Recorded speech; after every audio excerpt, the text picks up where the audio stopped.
ಈ ಬಾರಿ 24-25ರ ಚಲನಚಿತ್ರ ವಾಣಿಜ್ಯ ಮಂಡಳಿಯಲ್ಲಿ ಭಾಳಷ್ಟು ಜನ ಅಭ್ಯರ್ಥಿಗಳು ನಿಂತಿದ್ದಾರೆ. ಇವತ್ತು ಸರ್ವ ಸದಸ್ಯರ ಸಭೆಯಲ್ಲಿ ಅನೇಕ ವಿಷಯಗಳು ಚರ್ಚೆ ಆಯಿತು. ಸಬ್ಸಿಡಿ ಆಗಿರ್ಬೋದು, UFO ಕ್ಯೂಬ್ ಆಗಿರ್ಬೋದು, ಅಥವಾ OTT, ಜಿಯೋ, ಇವೆಲ್ಲ ಚರ್ಚೆಗೆ ಆಯಿತು. ಚರ್ಚೆಗೆ ಬಂದಂಥ ಸಂದರ್ಭದಲ್ಲಿ ಮುಂದಿನ ಕಮಿಟಿ ಯಾರು ಬರ್ತಾರೆ, ಇವತ್ತು ಚುನಾವಣೆ ಯಾರೇ ಬರ್ಬೋದು, ಬಂದಂಥವರು ಇವತ್ತು ಏನು ಜನರಲ್ ಬಾಡಿಯಲ್ಲಿ ಚರ್ಚೆ ಆಯಿತೋ ಅದನ್ನೆಲ್ಲವನ್ನು ತಿಳ್ಕೊಂಡು ಅವರು ಅದಕ್ಕೆ ಪರಿಹಾರವನ್ನು ಹುಡುಕುವಂಥ ಕೆಲಸವನ್ನು ಇವತ್ತು ನನ್ನ ಗೆದ್ದಂಥ ಅಭ್ಯರ್ಥಿಗಳು ಮಾಡಬೇಕಾಗಿದೆ. ಹಿಂದಿನ ಎಲ್ಲ ಅಭ್ಯರ್ಥಿಗಳು ಅದನ್ನು ಮಾಡ್ಕೊಂಡು ಬಂದಿದ್ದಾರೆ. ನಾನು ಒಬ್ಬ ಮಾಜಿ ಅಧ್ಯಕ್ಷನಾಗಿ ಈ ಗೆದ್ದಂಥ ಯಾವುದೇ ತಂಡ ಗೆಲ್ಲಿ, ನನ್ನ ತಂಡ ಇರ್ಬೋದು ಅಥವಾ ಇನ್ನೊಂದು ವಿರೋಧವಾಗಿ ಇನ್ನೊಂದು ತಂಡ ಇದೆ, ಯಾರೇ ಗೆದ್ದರೂ ನಾನು ಅಂಥವ್ರಿಗೆ ಸಹಕಾರ ಸಹಾಯ ಎಲ್ಲವನ್ನು ಕೂಡ ಮಾಡೋದಕ್ಕೆ ನಾನು ಸಿದ್ಧವಾಗಿದ್ದೀನಿ. ಬಹುಶಃ ಕನ್ನಡ ಚಿತ್ರರಂಗವನ್ನು ಇವತ್ತು ಉಳಿಸ್ಕೊಳ್ಳೋದ್ರಲ್ಲಿ ನಾವು ಮುಂದಾಗಬೇಕಾಗಿದೆ.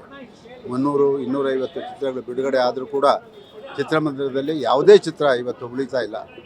ಅದಕ್ಕಿಂತ ಹೆಚ್ಚಾಗಿ ವಿಶೇಷವಾಗಿ ಪರಭಾಷೆ ಚಿತ್ರಗಳು ಏನಿದೆಯೋ ನಾವ್ಯಾರೂ ಕೂಡ ಅದನ್ನು ಬಿಡುಗಡೆ ಮಾಡಿಬಿಡಿ ಅಂತ ನಾವು ಹೇಳ್ತಾ ಇಲ್ಲ. ಅವ್ರ ಬಿಸ್ನೆಸ್ಗೆ ತೊಂದರೆ ಮಾಡ್ತಾಯಿಲ್ಲ. ನಿಮ್ಮ ರಾಜ್ಯದಲ್ಲಿ ನಿಮ್ಮ ಮಲ್ಟಿಪ್ಲೆಕ್ಸಲ್ಲಿ ಆಗಿರ್ಬೋದು, ಮತ್ತೊಂದು ಥಿಯೇಟ್ರಲ್ಲಿ ಆಗಿರ್ಬೋದು, ಎಷ್ಟು ದರ ನಿಗದಿ ಮಾಡಿದರೆ ಟಿಕೆಟ್ ದರ, ಅದೇ ರೀತಿ ಕರ್ನಾಟಕದಲ್ಲಿ ಸರ್ಕಾರ ಆ ಒಂದು ಟಿಕೆಟ್ ದರವನ್ನು ನಿಗದಿ ಮಾಡಬೇಕು. ಅದು ಕನ್ನಡವನ್ನು ಹೊರತುಪಡಿಸಿ ಎಲ್ಲ ಭಾಷೆಯ ಚಿತ್ರಗಳಿಗೂ ಕೂಡ ಏನೀಗ ಮೊನ್ನೆ ಬಿಡುಗಡೆ ಆದಂಥ ಪುಷ್ಪ 1000 ರೂಪಾಯಿ, 2000 ರೂಪಾಯಿ, 1500 ರೂಪಾಯಿ, 800, 900 ಈ ಥರ ಕಲೆಕ್ಟ್ ಮಾಡಿ ನಮ್ಮ ಹಣ ಆಂಧ್ರ ಪ್ರದೇಶಕ್ಕೆ ಹೋಗ್ತಾ ಇದೆ. ಇದು ನಮಗೆಲ್ಲ ಒಂದು ಕಡೆ ನೋವು ತರ್ತಾ ಇದೆ. ಹಾಗಾಗಿ ಆ ಟಿಕೆಟ್ ದರವನ್ನು ಕೂಡಲೇ ಸರ್ಕಾರ ಇಳಿಸಬೇಕು. ಅದನ್ನು ಆ ಒಂದು ನಿಯೋಗವನ್ನು ಕಟ್ಟಿಕೊಂಡು ನನ್ನ ಮುಂದಾಳತ್ವದಲ್ಲೇ ಆ ಟಿಕೆಟ್ ದರವನ್ನು ಇಳಿಸುವಂಥ ಕೆಲಸವನ್ನು ನಾನು ಮಾಡ್ತೀನಿ. ಒಟ್ಟಾರೆ ಕನ್ನಡ ಚಿತ್ರರಂಗ ಉಳಿಬೇಕು, ಅಷ್ಟೇ ನನ್ನ ಆದ್ಯತೆ. ನೋಡಿ, ಇವತ್ತಿನ ದಿವಸ ನಾವೆಲ್ಲ ಸಂವಿಧಾನವನ್ನು ನೋಡ್ಕೊಂಡು ಬದುಕುವಂಥವ್ರು. ಹಾಗಾಗಿ ನ್ಯಾಯಾಲಯ ಏನೇ ತೀರ್ಪುಗಳನ್ನು ಕೊಟ್ಟರೂ ಕೂಡ ಅದನ್ನು ನಾವು ಸ್ವಾಗತ ಮಾಡ್ತೀವಿ. ಅಷ್ಟು ಹೇಳೋದಕ್ಕೆ ನನ್ನ ಕೈಲಿ ಸಾಧ್ಯ.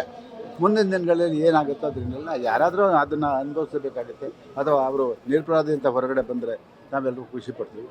ಏನೇ ಆಗಲಿ ಸತ್ಯ ಸಾಯ್ಬಾರ್ದು. ಸರ್, ಇತ್ತೀಚಿನ ವರ್ಷಗಳಲ್ಲಿ ಪರಭಾಷಾ ಚಿತ್ರಗಳ ಹಾವಳಿ ಬಗ್ಗೆ ಸಾಕಷ್ಟು ಹೋರಾಟ ಮಾಡಿದ್ದೀರಿ. ಈ ವರ್ಷ ಹೇಗೆ ಕಾಣಿಸ್ತು ನಿಮಗೆ? ಏನಕ್ಕಂದರೆ ರೀಸೆಂಟಾಗಿ ಪುಷ್ಪ 2 ಡೆವಲಪ್ಮೆಂಟ್ ಅಲ್ಲ, ಪ್ರತಿ ವರ್ಷ ಜಾಸ್ತಿನೇ ಆಗ್ತಾಯಿದೆ, ಅದೇನು ಕಮ್ಮಿ ಆಗ್ತಾಯಿಲ್ಲ. ಇವತ್ತು ನಾವು ಪರಭಾಷಾ ಚಿತ್ರಗಳನ್ನು ಇಂತಿಷ್ಟೇ ಚಿತ್ರಮಂದಿರಗಳಲ್ಲಿ ಬಿಡುಗಡೆ ಮಾಡಬೇಕು ಅಂತ ಹೇಳಿ ಹೋರಾಟವನ್ನು ಮಾಡಿದಂಥ ಸಂದರ್ಭದಲ್ಲಿ ನಮಗೆ ಅಡ್ಡಿಪಡಿಸಿದ್ದು ನ್ಯಾಯಾಲಯ.